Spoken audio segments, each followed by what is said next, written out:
안녕하십니까. 위생사 한 권으로 끝내기 조은진입니다. 네, 오늘은요. 첫 번째 과목이죠. 공중보건학부터 시작을 해보겠는데요. 챕터 1 먼저 한번 보시면요. 공중보건학 정의와 개념이 나와 있습니다. 그래서 괄호 1번 보시면 세계보건기구 WHO죠. 네, 그 WHO의 건강의 정의가 먼저 나와 있는데요. 첫 번째 줄에 건강이란에 한번 괄호를 쳐두시기 바랍니다. 그리고 그 옆에 제가 읽어드리는 부분 밑줄 한번 쳐보시고요. 자, WHO에서 정의하는 건강이란 육체적, 정신적 건강과 사회적 안녕의 완전한 상태를 의미. 거기까지 밑줄 쳐주시면 되겠고요. 그 부분을 꼭 기억을 하고 계셔야 됩니다.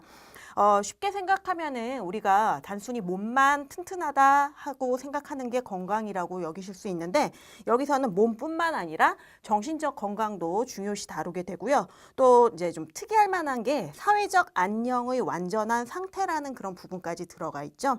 자, 그러면 그 밑에 도대체 사회적 안녕이란 무엇이냐? 거기에 대해서도 설명이 돼 있어요. 첫 번째 당구장 표시 한번 보시면요. 복잡한 사회 환경 속에서 개인의 기능과 역할을 충실히 수행하여 사회에 도움이 되는 역할을 하고 있는 상태이다. 네. 그러니까 우리가 사회에서 내 나름대로 나의 기능과 역할을 충실히 할 수 있는 상태. 그 상태를 사회적 안녕이라고 하고 그 상태를 유지할 수 있을 때 비로소 건강하다라고 이야기할 수 있다. 그런 의미인데요. 37회하고 36회 때 여기에 대해서 출제된 바가 있으니까 반드시 기억을 해두시기 바랍니다. 그리고 두 번째 또 당구장 표시 한번 보시면요. 그 WHO 본부가 스위스 제네바에 있다라는 거. 네, 어디에 있는지 그런 것쯤은 좀 기억을 해주셔야 되겠죠. 스위스 제네바에 본부가 있다. 밑줄 한번 쳐주시고요. 그 본부 이외에 6개의 지역 사무소가 있습니다. 푸른 글씨로 보시면은 아프리카, 아메리카, 동남아시아, 유럽, 중동, 서태평양 이렇게 6개 지역 사무소가 있고 자, 그렇다면 우리나라는 어느 지역 사무소에 포함되어 있느냐? 네. 서태평양 지역 사무소에 포함되어 있습니다. 동남아시아 아니고요. 서태평양 지역 사무국이라는 거 기억을 해 주셔야 되고 반면 북한은 동남아시아 지역 사무국에 속한다. 네. 그 부분도 확인을 해 주시고요. 그 다음에 괄호 2번에 나와 있는 공중보건학의 정의 한번 보시겠습니다. 1번 동그라미예요. 윈슬로우라는 이름이 나와 있죠. 네, 윈슬로우에 동그라미 하나 쳐주시고요. 그 학자가 공중보건학에 대해서 정의를 했죠. 옆에 보시면은 조직적인 지역사회의 노력. 네, 그 부분 밑줄 한번 쳐주세요. 그렇게 조직적 지역사회의 노력을 통해서 그 다음번에 있는 줄을 밑줄 치시겠는데요. 질병을 예방한다. 밑줄 치시고 기억이라고 하나 써주세요. 기억, 질병 예방. 책에 있는 부분입니다. 제가 한번 더 쓰고 있지만요. 질병 예방이다. 자, 우리 책에 보시면은 예방이지 치료는 아니다 해가지고 치료 X라고 돼 있죠. 그 부분 꼭 기억하시고 그 다음에 니은. 생명 연장. 이 부분도 밑줄 쳐주시고 니은이라고 하나 써주세요. 그 다음에 그 옆부분에 신체적, 정신적 효율 증진. 네, 디귿이죠. 신체적, 정신적 효율이 증진되는 거다. 자, 이렇게 윈슬로우는 지역사회의 노력을 통해서 이 세 가지를 증진시켜주는 기술 과학을 공중보건학이라고 한다. 이렇게 정의를 했어요. 제가 굳이 이 부분을 기억, 니은, 디귿으로 왜 나누어 주십사 부탁을 드렸냐 하면은 바로 그 밑에 3번 동그라미 보시면은 공중보건의 3대 목적이 나와 있습니다. 예, 당연히 기억하셔야 되겠죠. 이렇게 빗금을 그어서 나눠 주시는데요. 역시 어떤 내용이 있죠? 첫 번째 생명 연장, 그 다음에 두 번째 질병 예방, 그 다음에 세 번째가 정신적, 신체적 효율의 증진이에요. 예, 윈슬로우가 정의한 그 공중보건학의 정의 내용하고 공중보건의 3대 목적이 같기 때문에 제가 굳이 이렇게 나눠서 써주십사 부탁을 드린 거고요. 각각 그렇게 기억을 해주셔야 됩니다. 자, 그러면 다시 위로 올라가서 2번 동그라미 보시도록 하겠습니다. 자, 그러면 이렇게 정의되는 공중보건학의 역할은 도대체 무엇이냐? 기억에 환경적 위생 개선. 네, 밑줄 하나 쳐주시고요. 니은 개인 하나 동그라미 쳐주시고요. 그 옆에 위생교육 밑줄 쳐주시기 바랍니다. 개인 위생교육의 역할을 한다. 그 다음 디귿의 질병의 조기 진단과 치료. 네, 그리고 그 치료를 위한 의료 및 간호봉사의 조직화. 그 부분도 밑줄 하나 쳐주시고요. 리을의 감염병 예방 관리 밑줄 쳐주시고 그 다음 마지막 줄이죠. 사회제도를 발전. 네. 그래서 그 포인트 되는 단어들을 기준으로 해가지고 공중보건학의 역할이 무엇인지 지금 네 가지가 나와 있죠. 네 가지 나와 있는 거 잘 머릿속에 정리를 해두시고 그 다음에 3번 동그라미의 공중보건의 3대 목적은 제가 써드린 거, 표시하시라고 한 거 윈슬로우의 공중보건학의 정의와 같았습니다. 자, 그 다음에 4번 동그라미에 공중보건의 대상이 나와 있습니다. 그렇다면 누가 대상자가 되느냐? 자, 지역사회. 동그라미 쳐주시고 지역사회의 전체 주민이 공중보건의 대상이 됩니다. 자, 지역사회 동그라미 쳐주시라고 말씀드렸죠. 지역사회. 주민 전체다. 그래서 이 부분도 꼭 구분을 좀 해주셔야 돼요. 다음 페이지에서 다시 한번 말씀을 드릴 텐데 자, 이렇게 대상을 표시를 해주시고 지역사회 아래에다가는 보건사업 수행의 최소 단위. 보건사업 수행의 글씨가 조금 이상하죠? 예, 최소 단위이다. 이 부분도 하나 기억을 해주시기 바랍니다. 그래서 공중보건 대상, 파란색 글씨로 표시되어 있는 부분들은요, 꼭 머릿속에 넣어두셔야 할 그런 단어들입니다. 그래서 그 부분 봐주시면 되겠고, 잠깐 오른쪽 날개를 보시면은 출제 경향 파헤치기가 있어요.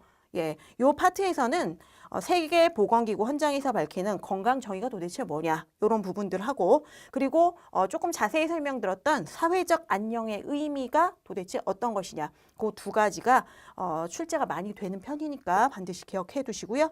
그 밑에 알아두기 WHO의 헌법 전문은 각자 한번 읽어보시기 바랍니다. 자, 그 다음에 두 번째 소단원 보도록 하겠습니다. 공중보건학의 분야와 활동이라고 되어 있는데요. 공부해 보신 분들은 아시겠지만 공중보건학이 상당히 양이 방대하고 또 우리가 이렇게 암기해야 할 내용, 심지어는 또 계산해야 할 내용들이 상당히 많아서 공부하시는 분 입장에서는 상당히 좀 까다로운 그런 과목 중에 하나인데요. 그 이유가 딱 어떤 하나의 학문으로 딱 집결된 게 아니라 여러 과목들이 이렇게 모아져 있는 그 과목이기 때문에 더욱 양이 많고 어려운 내용이거든요. 그래서 그 밑에 이제 우리가 배워야 되는 배우고 있는 그리고 관련된 학문들을 한번 보시면은 위생학, 예방의학, 그다음 사회의학, 지역사회의학, 건설의학, 보건의료학 등 아주 여러 학문들이 연관이 되어 있습니다. 그래서 이 부분들이 40회 시험에 출제된 바가 있으니까요. 여기도 한번 눈여겨서 눈에 익숙하게 한번 봐주시길 바라고요. 예방의학 특히 파란색으로 되어 있으니까 잘 확인해 두시기 바라겠습니다. 한 페이지 넘겨보시면요. 괄호 2번 보시면은 공중보건학 분야가 나와 있어요. 여러 학문들이 모여가지고 이제 분야를 조금씩 비슷하게 이렇게 나눠놨는데 보시면은 1번 동그라미부터 4번 동그라미까지 크게 4가지 분야로 나뉘어져 있습니다. 기초개념 분야하고 그 다음에 역학 분야, 환경보건 분야, 보건관리 분야 이렇게 돼 있어요. 특히나 이제 4번 보건관리 분야 같은 경우는 상당히 내용이 많아서 이거를 다 암기하세요. 그런 내용의 문제라든가 제가 여러분들께 요구하지도 않을 거고 이 분야 큼직큼직하게 있는 4가지를 잘 좀 기억을 해 두시고 거기에 이제 얘들이 나와 있잖아요. 그 얘들을 딱 읽어 보셨을 때 얘는 기초개념 분야야. 얘는 보건관리 분야야. 이 정도로 구분 정도 하실 수 있으면 좋겠습니다. 특히 역학 분야 2번 동그라미에 질병관리가 있죠. 끝부분에 기생충 관리 옆에 이제 질병 관리가 있는데 질병 관리는 역학 분야에 포함된다. 그런 부분들 확인해 두시고 한번 읽어보시기 바랍니다. 자, 그러면은 3번 내려가기 전에 알아두기 한번 먼저 볼까요? 자, 3번 3번 보기 전에 왼쪽 날개 알아두기 한번 보시면요. 공중보건학하고 임상의학의 차이가 나와 있어요. 그래서 이 부분도 가끔 물어보는 경우가 있기 때문에 우리가 지금 공부하고 있는 공중보건학하고 임상의학이 어떤 차이가 있는지 항목별로 좀 크게 세 가지로 나눠서 보시면은 일단 대상. 저희가 앞장에서 말씀드렸죠. 예, 대상은 누가 되느냐? 지역사회 주민 전체가 공중보건학의 대상이 됩니다. 하지만 임상의학 같은 경우는 어떤 개개인이죠. 아픈 환자 개개인이 대상이 된다라는 거 두 개 명확하게 좀 구분을 해주시고요.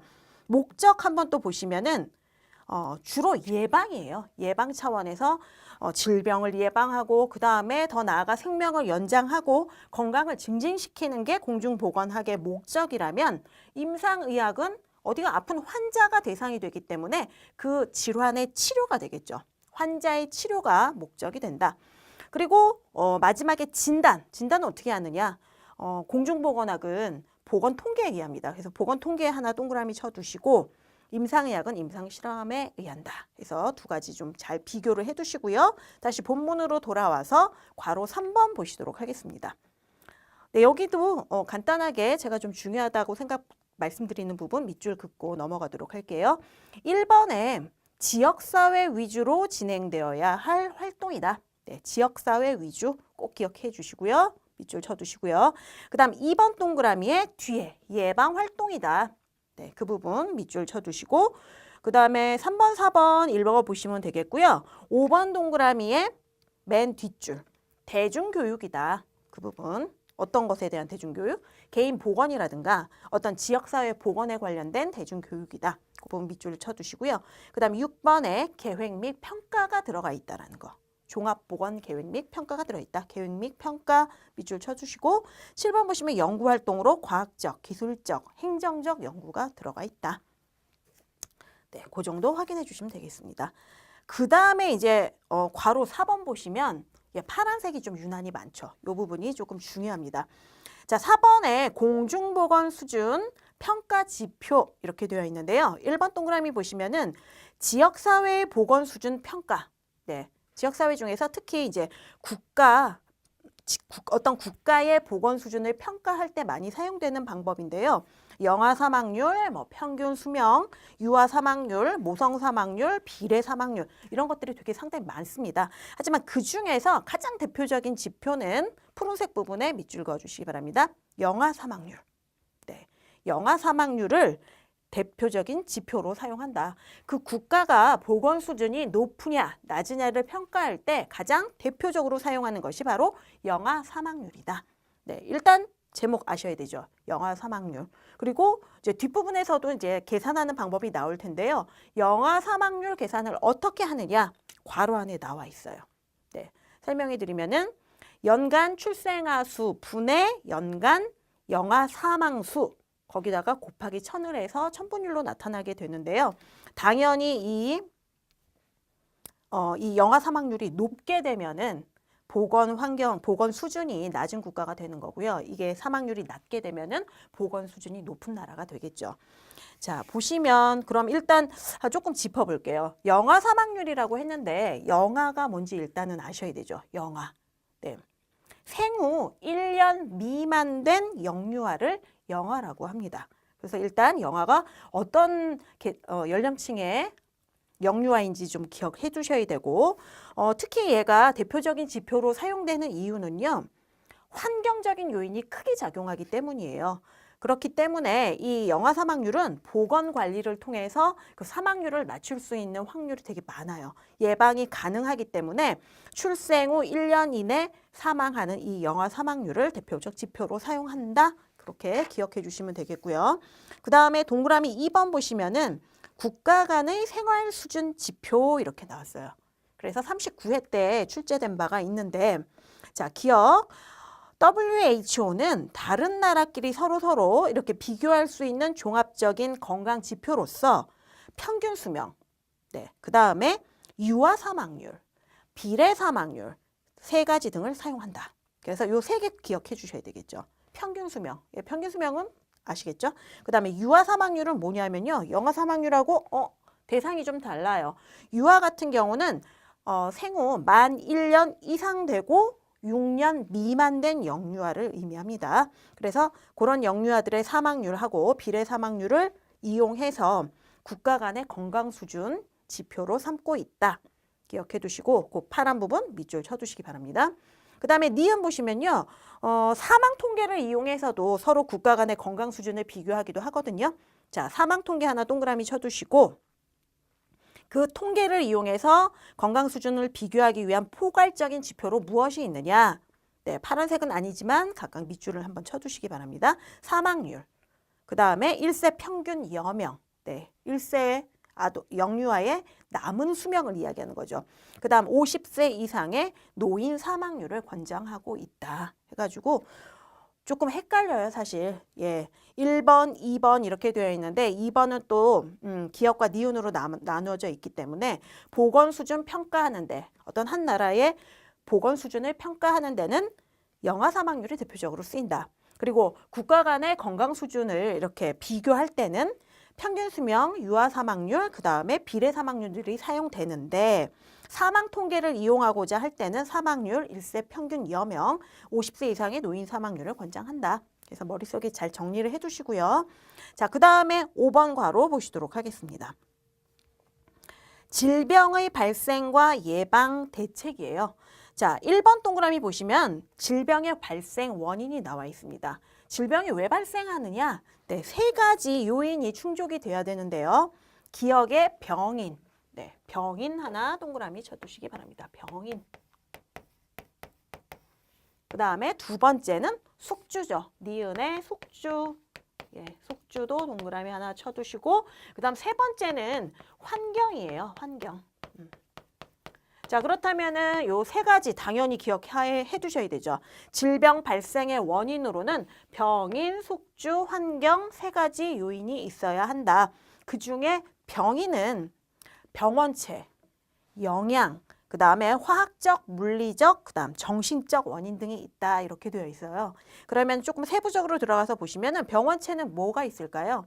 우리가 이제 많이 듣고 있는 뭐 바이러스라든가 뭐 세균이라든가 곰팡이라든가 이런 여러 가지 살아있는 미생물 병원체를 병인이라고 이야기합니다. 네, 뭐 리케차도 있겠고요. 곰팡이, 세균, 말씀드린 바이러스 이런 것들이 전부 병인이 돼요.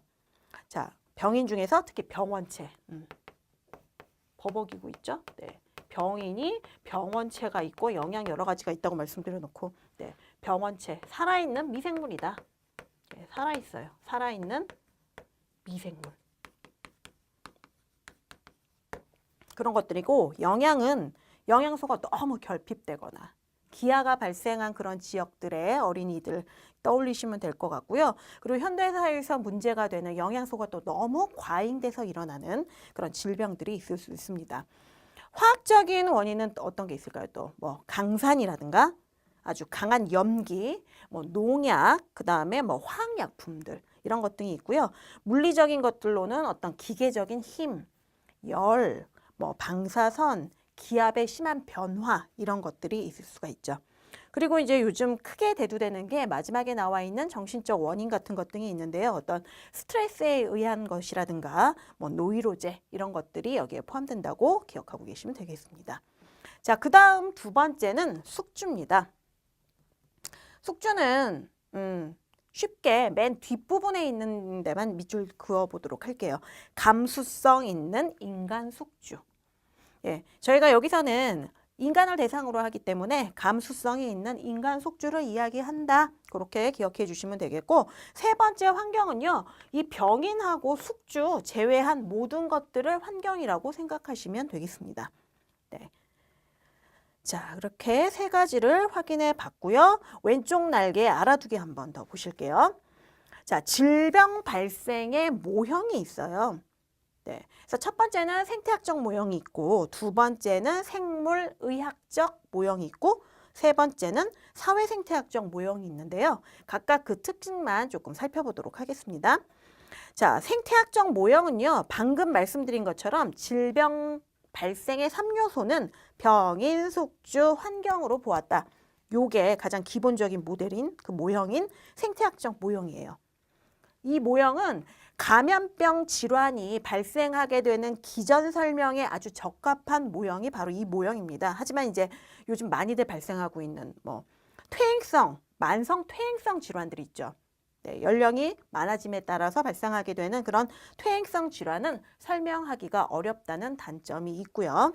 그 다음에 두 번째의 생물의학적 모형 보시면요. 첫 번째 줄에 밑줄 한번 그어보실게요. 인체를 기계적 구조로 이해 밑줄. 그래서 이런 것들을 정신, 신체 이원론이라고 이야기를 합니다. 자, 그 다음에 그 마지막 줄에 질병은 특정 세균이나 화학물질 등 단일한 원인. 네. 거기다 밑줄 쳐두시고요.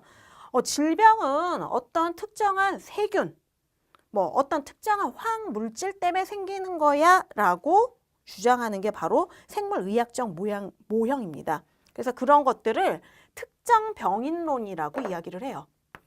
특정 병인론.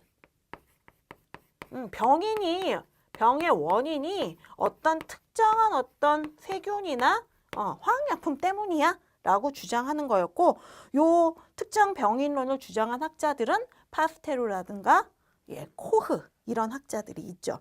그래서 생물의학적 모형에서는요, 치료가 중심이 되는 입장이에요. 치료 중심적 입장이라는 거 기억 같이 해주시면 좋겠고요. 마지막 사회 생태학적 모형은 질병이 발생하는데 영향을 주는 요인이 개인 그리고 집단의 행태에 있다라고 보는 게 바로 사회 생태학적 모형입니다. 그래서 사회 생태학적 모형에서는 처음에 나왔던 생태학적 모형의 병원체라는 그 용어 대신에 개인 행태 요인으로 이렇게 대체해서 사용하게 됩니다. 네. 그렇기 때문에 만성 퇴행성 질환 설명에 용이해요. 네, 적합합니다. 첫 번째 생태학적 모형하고 약간 다르죠. 그래서 이 사회 생태학적 모형의 마지막 주장은 결국은 건강한 생활 습관이 중요하다. 그 내용을 다루고 있는 게 마지막 모형이 되겠습니다. 그래서 그런 것들이 있다. 네, 알아두시고요. 다음 페이지로 넘어가 보도록 하겠습니다. 자, 다음 페이지 보시면은 동그라미 2번 나와 있는데 거기에다 별표 하나 해주세요. 네, 요거 아주 내용이 중요한 내용입니다. 네, 별표 앞에 해주시고 레벨과 클락 교수의 질병 자연사에 따른 5단계 예방 조치예요. 예, 파랗죠. 39회, 8회, 7회 때 출제가 된 바가 있고요. 표를 이렇게 사진 찍듯이 머릿속에 찰칵 넣어두시면 좋겠는데 항목을 보시면은 첫 번째 칸이 이제 첫 번째 이렇게 줄이 예방 차원, 그리고 질병의 과정, 예방 대책 이렇게 나누고 있습니다. 그래서 예방 차원 보시면은 1차 예방, 2차 예방, 3차 예방으로 되어 있고요. 1, 2차 예방은 각각 질병의 과정을 2단계씩 넣어뒀어요. 그리고 3차 예방만 맨 마지막인 5단계가 들어있다는 거 이렇게 표 자체를 머릿속에 그려보시면 되겠고요. 즉 질병 과정은 질병의 자연사 해가지고 5단계로 나뉜다라는 거 일단 기억해 주시고 거기에 따른 질병의 과정에 따른 예방 대책이 이렇게 나와 있어요. 그래서 얘를 세분화해서도 기억을 하셔야 되고 뭉뚱그려서도 예방 차원에서도 기억을 해내실 수 있어야 됩니다. 자, 일단 1차 예방에는요. 질병의 자연사 5단계 중에서 1단계와 2단계가 포함되어 있습니다. 1단계 보시면요. 비병원성기예요. 그러니까 안 아플 때예요. 1단계는. 하지만 우리는 예방을 하겠다라는 거죠. 그래서 그 옆에 예방 대책 보시면은 적극적 예방이다 해서 동그라미 쳐주시고요. 어떤 방법으로 적극적인 예방을 하느냐. 건강 증진을 시키기 위해서 뭐 운동도 하고 환경도 개선하고 그런 활동을 하는 게 적극적 예방 단계고요. 그 다음에 역시 1차 예방 중 2단계인 초기 병원성기는 소극적 예방기입니다. 자, 소극적 예방 동그라미 하나 쳐주시고요. 이 소극적 예방의 대표적인 예는 예방접종입니다. 내가 막 환경 개선하고 운동은 제대로 막 못하더라도 그 병에 걸리지 않기 위해서 하라는 예방접종은 꼭꼭 맞는다. 그 단계라고 생각하시면 돼요. 그렇게 해서 숙주의 면역을 강화시키는 것이 소극적 예방이고요. 2차 예방 단계인 3단계하고 4단계를 한번 보시면요. 3단계는 불연성 감염기라고 되어 있는데 잠복기라고 하나 써주시기 바랍니다. 네, 이 3단계 때는 중증화의 예방이에요. 병에 걸려서 잠복되어 있는 상태인데 심해지는 것을 막기 위한 단계라고 생각하시면 되겠고요. 조기 진단이라든가 조기 치료, 그 다음에 집단 검진 등이 있다. 그 부분에 밑줄 쳐두시고, 그 다음에 4단계 발현성 질환기에는 악화를 방지하는 차원이에요. 그래서 악화 방지, 네, 조기 치료는 봐주시고요. 악화 방지입니다. 그리고 악화만 방지하는 게 아니라 장애가 오는 것도 역시 방지를 하는 단계가 4단계입니다. 그래서 질병의 그 임상적 증상이 구체적으로 이렇게 나타나는 시기라는 것까지 같이 기억을 해주시고요. 그 다음에 5단계, 네, 3차 예방이죠. 5단계는 이제 회복되는 그런 단계인데요. 이때는 무능력의 예방이다 이렇게 나와 있는데 괄호 앞만 한번 밑줄 쳐두시기 바라겠습니다. 재활, 그 다음에 사회생활 복귀, 그리고 한 개 더 써주시면요. 장애를 극복하는 거예요. 4단계에서는 장애를 방지하는 거였는데 만약에 이제 장애를 방지하려는 노력에도 장애가 생겼다면은 우리는 그 3차 예방, 즉 질병의 5단계에서 장애를 극복할 수 있도록 대책을 세운다. 그래서 거기까지 기억을 해주시면 되겠고, 그 밑에 표에 아래 보시면은 당구장 표시도 나와 있죠. 위와 같이 질병을 예방하고 치료하고 재활하는 현대적 개념의 예방 대책이 보건 의료이다. 그래서 그 부분에 밑줄을 쫙 쳐주시고요. 마지막 줄에 보건 의료, 그 부분 이렇게 동그라미 하나 쳐두시기 바랍니다. 네, 여기도 상당히 중요했는데요. 그 3번 동그라미도 역시 중요합니다. 예, 번호만 이렇게 하고 별표만 칠게요. 3번도 역시 별표를 해주셔야 되는데 얘는 더 많이 나왔어요. 39, 37, 36, 35회 때 나온 바가 있는데 저희가 지금 레벨과 클락의 질병의 자연사에 따른 5단계 예방 조치, 네, 표를 이렇게 보셨죠. 그 표 중에서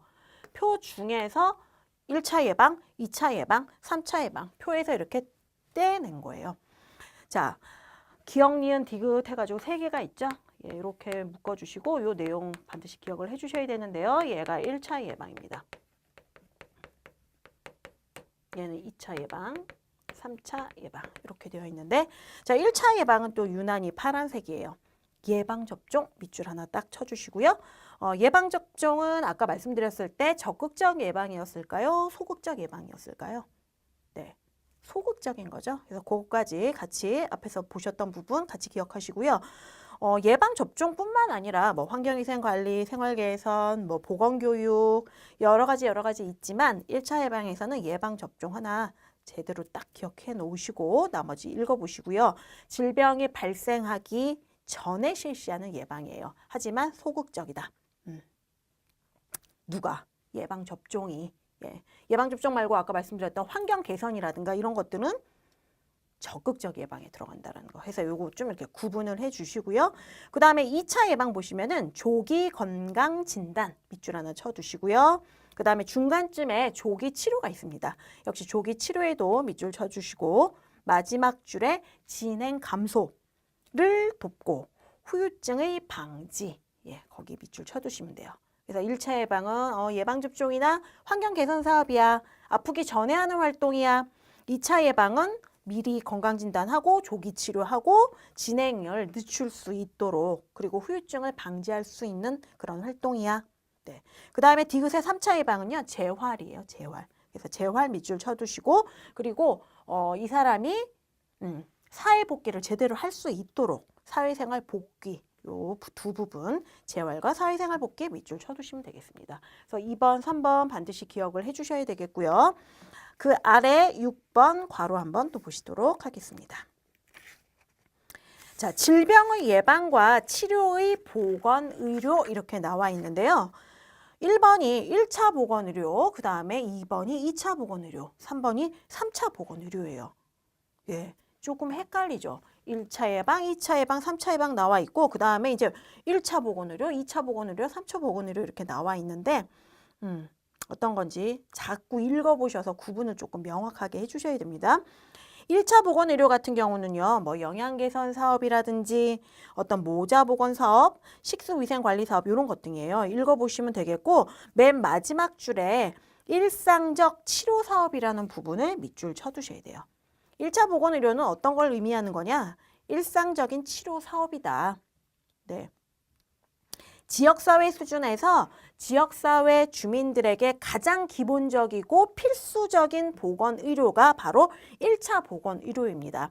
이 1차 보건의료는요, 1978년 알마타 선언에서 채택된 거예요.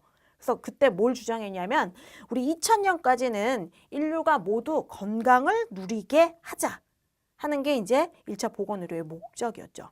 네, 이미 2000년은 많이 훌쩍 지났지만 그때는 그 2000년이 상당히 멀게 느껴졌잖아요. 네, 그래서 인류 모두가 건강하게 삶을 누리도록 하자. 그게 이제 목표였던 게 알마타 선언의 1차 보건의료였다라는 거 같이 기억하시면 되겠습니다. 뒷부분에 한 번 더 등장하니까요. 그때 또 기억을 떠올려 보시고요. 그 다음 2차 보건의료는요. 처치를 요하는 병, 그 다음에 뭐 급성질환의 관리 사업, 이런 것들, 입원 환자 관리 사업 이런 것 등이에요. 그 등 옆에 빈칸이 좀 있죠. 두 번째 줄에 거기에 건강검진, 조기 진단 및 조기 치료까지 하나 써주시면 좋겠습니다. 네, 2차 예방하고 비슷하죠. 네. 그래서 종합병원 등 전문병원의 활동을 요구하는 것이 2차 보건의료이고요. 그 다음에 마지막 3번의 3차 보건의료는요. 역시 재활이에요. 그래서 1차 예방, 2, 3차 예방하고 1차 보건의료, 2, 3차 보건의료하고 내용이 이렇게 맞물려 들어가는 게 있으니까 잘 기억하시면 되겠죠. 자, 3번 보건의료의 재활을 요하는 환자, 노인의 관호 등 밑줄 쳐주시고요. 역시 여기서는 이제 노인의 재활이 많이 들어가 있다. 그 재활 중에서도 요즘에 이제 연령층이 많이 급격하게 장수 시대로 가면서 노인분들이 많으시죠, 어르신들이. 그래서 노인 재활이 특히 요 3차 보건의료에 포함되고 있다라는 거 기억해 주시면 되겠고, 괄호 7번입니다. 국민건강증진계획이에요. 자, 1번 동그라미 정의 보시면요. 이 국민건강증진계획이라는 이 부분은 당연히 이제 법도 같아요. 그래서 기억하시기 좋아요. 국민건강증진법 4조에 의한 거예요. 그래서 일단 뭐 그 법 이름에 하나 밑줄 쳐두시고 뒤에 푸른색 글씨 부분 보시면은 국민건강증진 및 질병 예방을 위해서 우리가 계획을 짜는 건데 그게 5년마다 수립되는 거다. 자, 5년 하나 동그라미 쳐두시고요. 그렇게 해서 5년마다 수립되는 국가 차원의 건강증진 로드맵이다. 누가? 국민건강증진계획이. 그래서 그렇게 정의 기억해 놓으시고 2번 동그라미 보시면은 제4차 HP 2020 이렇게 돼 있어요. HP는 헬스 플랜이에요. 예, 발음이 좀 안 되는데 헬스 플랜 2020 해가지고 현재 쭉 이어져 오고 있는 건데요. 파란 부분만 역시 또 밑줄 쳐보도록 할게요. 활기찬 건강과 장수를 누리는 사회의 구축을 향해서. 네. 거기 그 사회 구축을 목표로 하는 거죠. 그래서 2020년까지 달성해야 할 건강증진 목표 및 전략을 제시한 게 헬스 플랜 HP 2020입니다. 제4차입니다.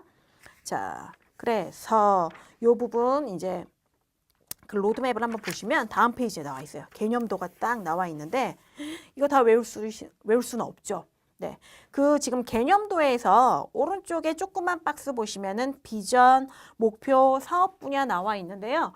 여기서 비전하고 그 사업 분야 요것만 좀 주의 깊게 봐주시면 좋을 것 같아요. 네모 박스로 되어 있지만 저는 네모는 안 치겠습니다. 자, HP 2020의 비전 아니죠. 죄송해요. 비전이 아니라 목표입니다. 아이고, 큰일 날 뻔했죠. 목표하고 사업 분야. 자, 목표는 진한 색으로 돼 있어요. 건강 수명 연장하고 건강의 형평성을 제고하는 것이 제4차 HP 2020의 목표입니다. 그래서 그 목표자의 기억을 해 두시고 이 목표를 달성하기 위해서 어떤 사업 분야들로 나뉘었느냐. 지금 밑에 보시면은 칸이 5개로 나눠져 있죠. 그래서 5개의 사업 분야로 되어 있어요. 근데 역시 다 외우실 게 아니라 진한 색깔로 이렇게 맨 위에 제목이 나와 있죠. 그래서 그 제목 정도만 기억하시면 되는데 첫 번째가 건강생활 실천 확산이다.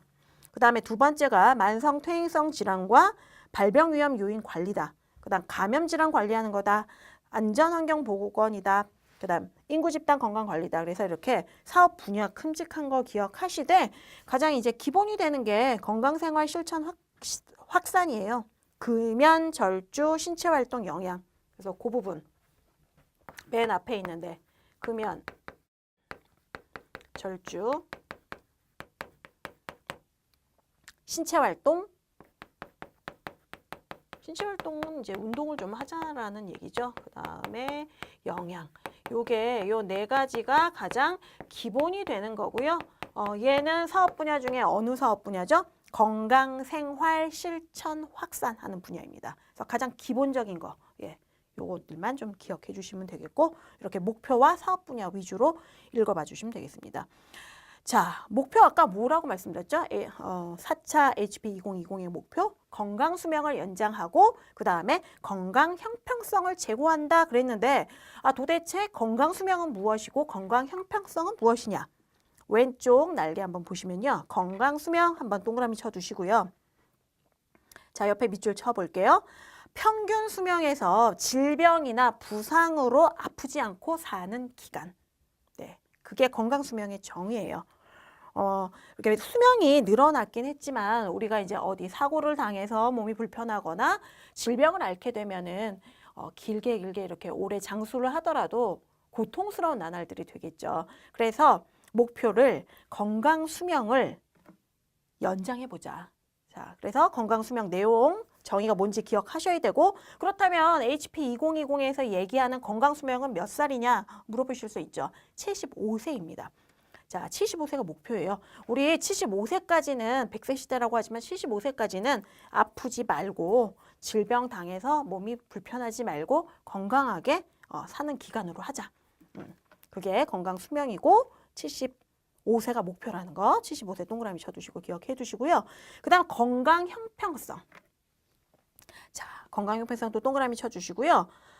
이 건강 형평성이라는 거는 사실 거주 지역이라든가 뭐 경제력이라든가 어떤 학력 수준, 그 다음 뭐 성별 이런 것에 따라서 차별이 상당히 있게 되는데 우리는 그런 것들에 의한 차별이 없이 모든 사람이 완전한 건강을 유지하기 위해서 어떤 공정한 기회를 갖도록 하자. 그것을 의미합니다. 건강 형평성 그 두 가지를 목표로 하고 있는 게 HP 2020이다. 기억해 주시면 되겠습니다. 자, 그러면 이제 세 번째 소단으로 한번 가볼게요. 여기도 조금 외울 게 많아요. 그죠? 역사를 좋아하시는지 모르겠는데 지금 세 번째 소단어는요. 공중보건학의 발달사 그래서 그냥 공중보건학의 가벼운 역사다라고 기억을 해주시면 되겠습니다. 그렇기 때문에 지금 우리 교재에 시대가 5개로 나눠져 있어요. 그래서 처음부터 5개의 시대를 큼직하게 나눠주셔야 돼요. 제일 먼저가 고대, 그 다음 중세, 그 다음 근세, 근대, 그 다음에 현대 이렇게 큼직하게 5등분 되어서 나눠졌다는 걸 기억하시고 각각 시대별 특징 기억하시면서 특히 이제 출제 경향을 보시면은 뭐가 많이 나올까요? 어떤 업적과 그것을 업적을 이렇게 쌓은 사람 이렇게 두 가지를 이 책을 쓴 사람은 누구입니까? 이 뭐 병원체를 발견한 사람은 누구입니까? 연결 짓는 게 많이 나올 수 있으니까 시대 구분해서 각각 특징과 그 사람들을 잘 연결해서 기억하셔야 됩니다. 그러니까 인물과 업적이죠. 자, 첫 번째 고대 한번 보시도록 할게요. 고대. 네, 환경위생시대라고 그렇게 부릅니다. 네. 고대는 환경위생시대야. 같이 기억을 해주셔야 되는데요. 지금 1, 2, 3번에서 4번까지 나와 있어요. 1번 읽어보시면 될 것 같고 2번에 그리스 히포크라테스. 히포크라테스는요. 2가지 기억하셔야 돼요.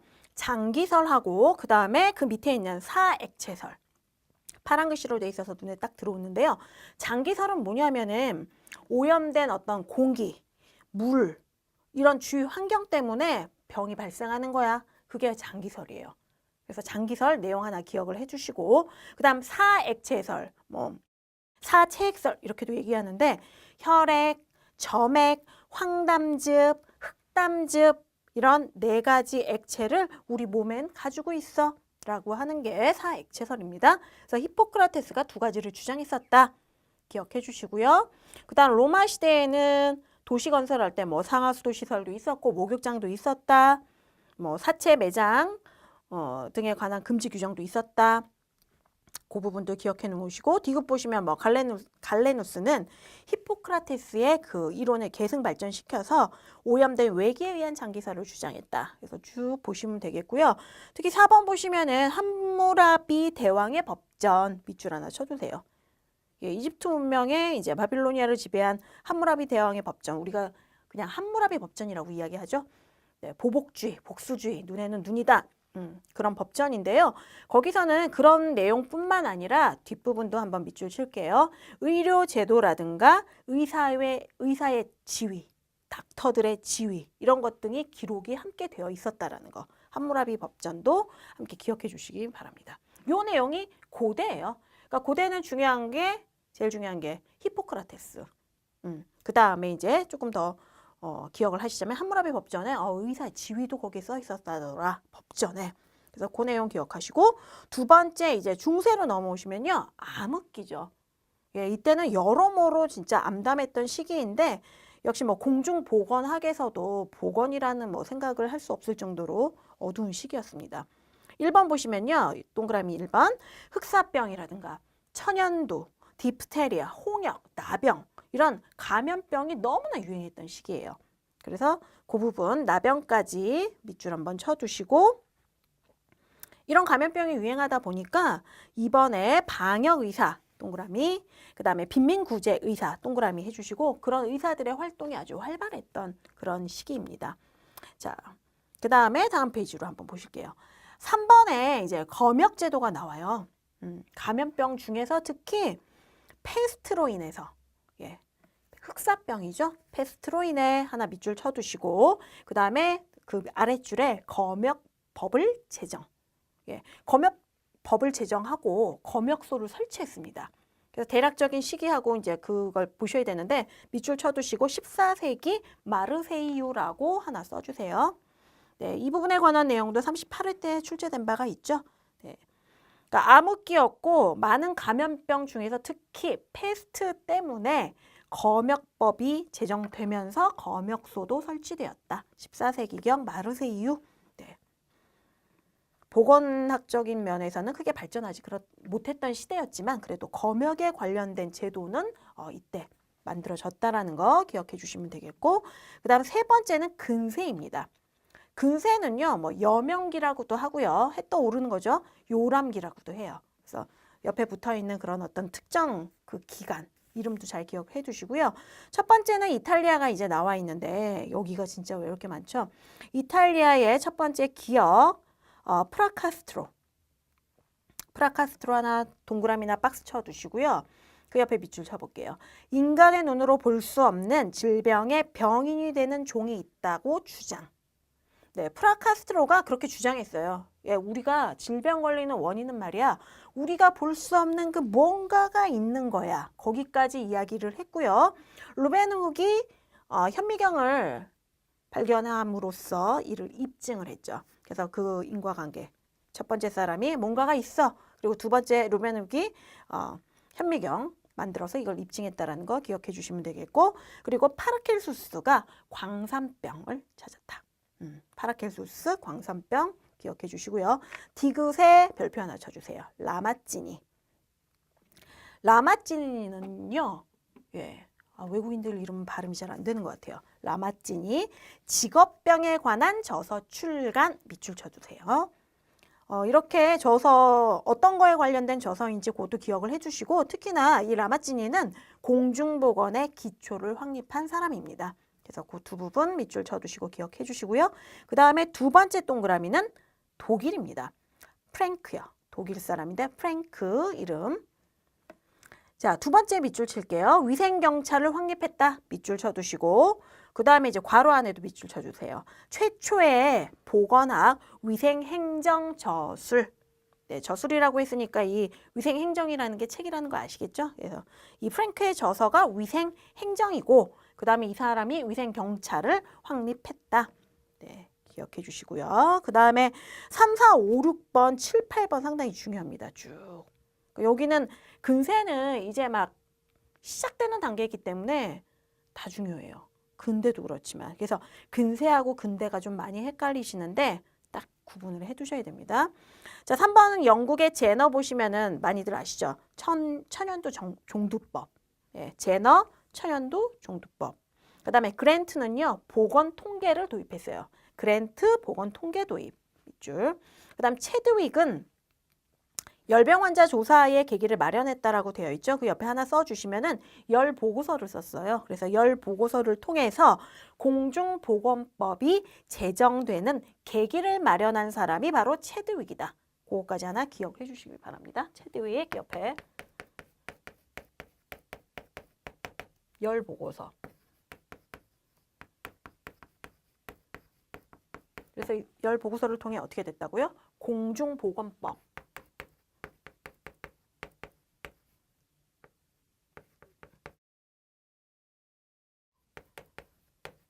공중보건법이 제정되는 계기를 만들었어요. 그럼 이 사람이 계기를 만들었으면 이제 그 다음 차례는 공중보건법을 만들겠죠.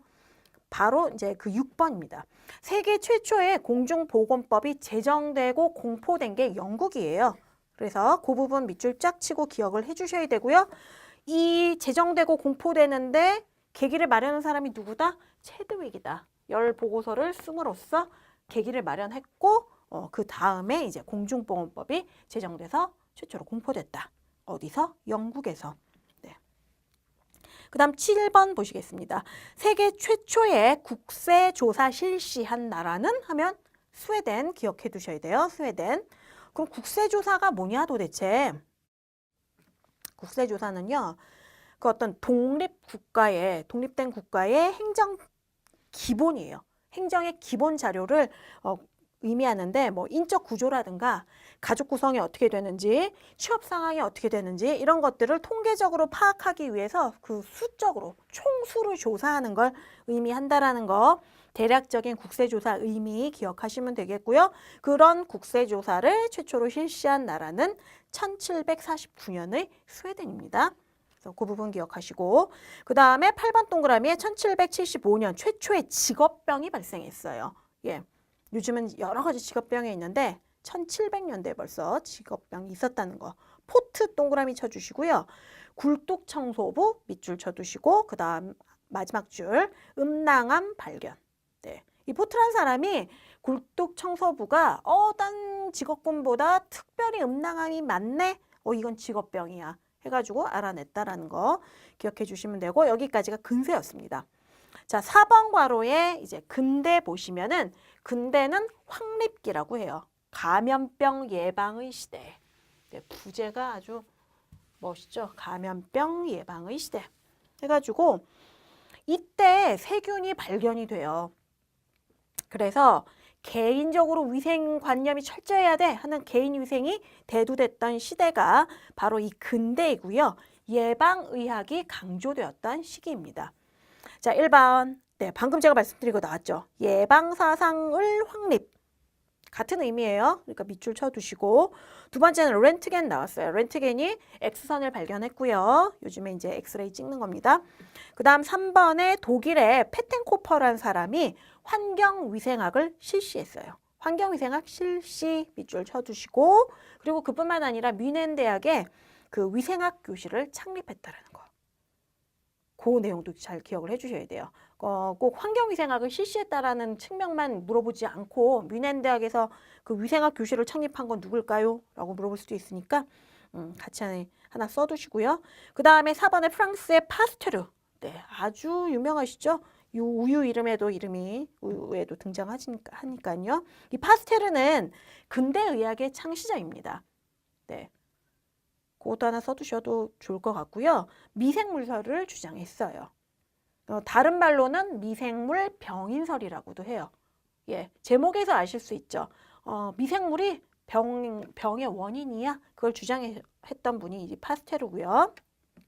괄호 안에 부연 설명 나와 있습니다.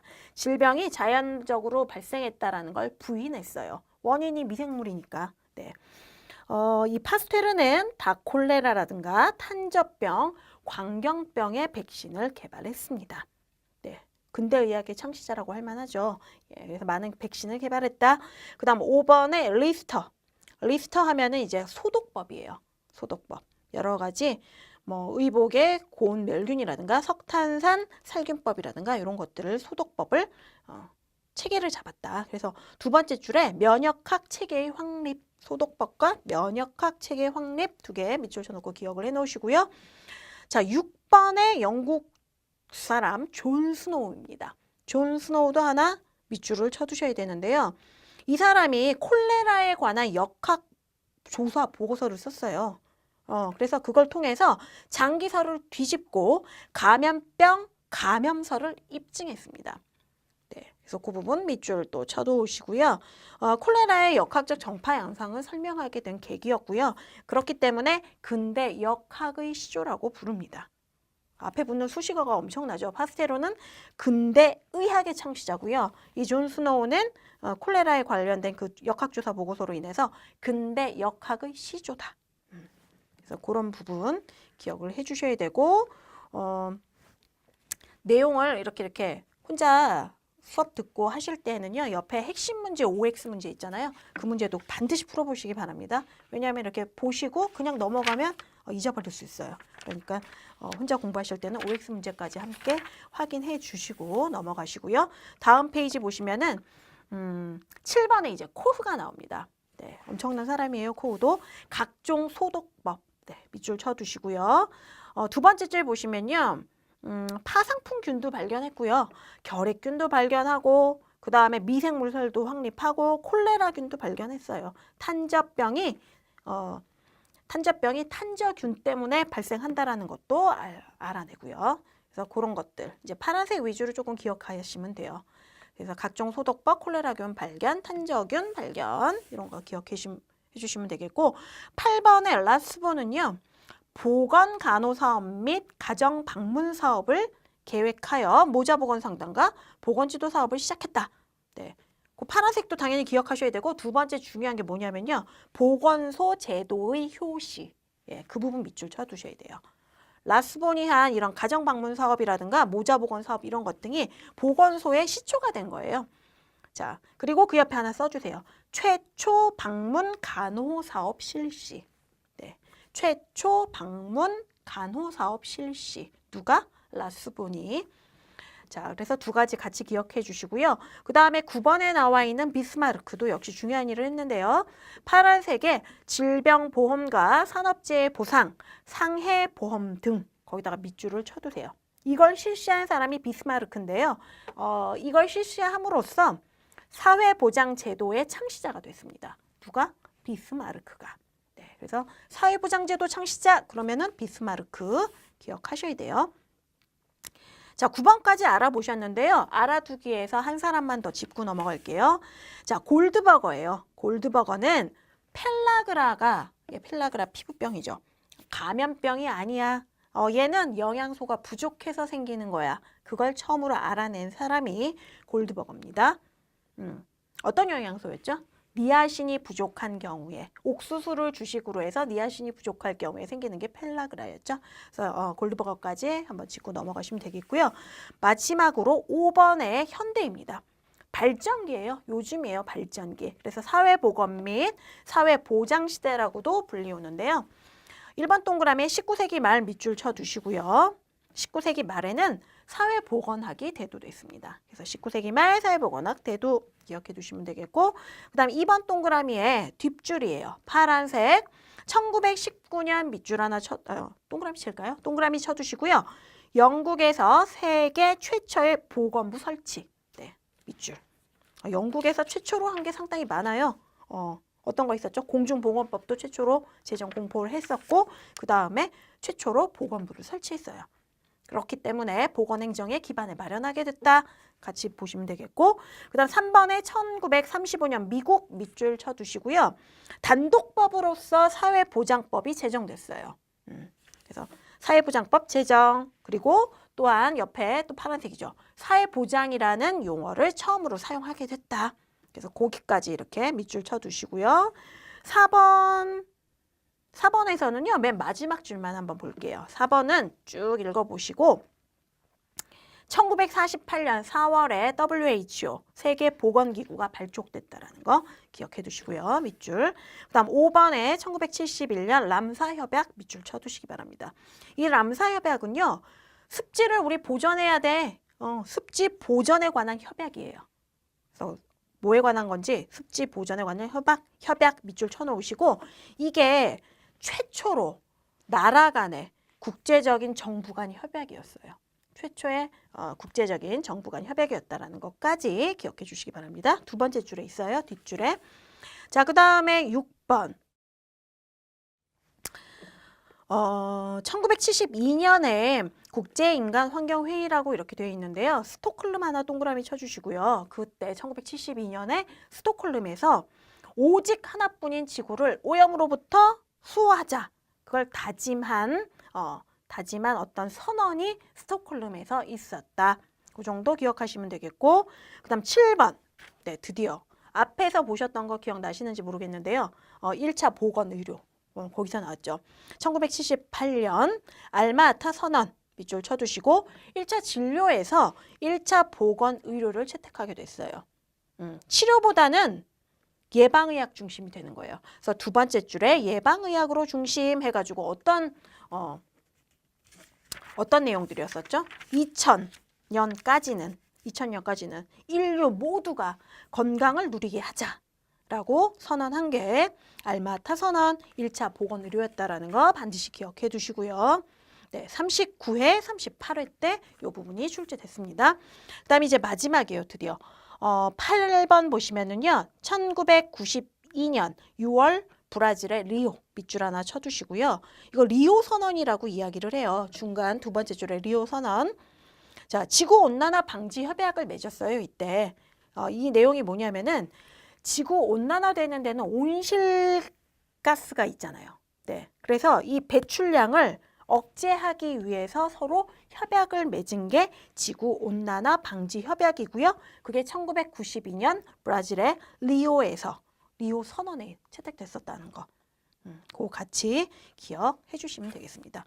오늘은 챕터 1을 하다 보니까는 외워야 될 것도 많고 내용이 상당히 많았습니다, 여러분. 그래서 오늘 수업은 여기까지 마치겠고요. 여러분들한테 당부드리고 싶은 거는 이거 한 번에 다 외우시기는 힘들어요. 그렇기 때문에 자주자주 들여다보셔서 어느 쪽 페이지에 어떤 문장과 어떤 사람의 이름이 등장했었지 하는 게 머리에 딱 떠올리실 수 있을 정도로 자주 한번 보시면서 자연스럽게 암기해 주셨으면 좋겠습니다. 복습 꼭 하시는 거 잊지 마시고요. 다음 시간에 또 만나 뵙도록 하겠습니다. 고맙습니다.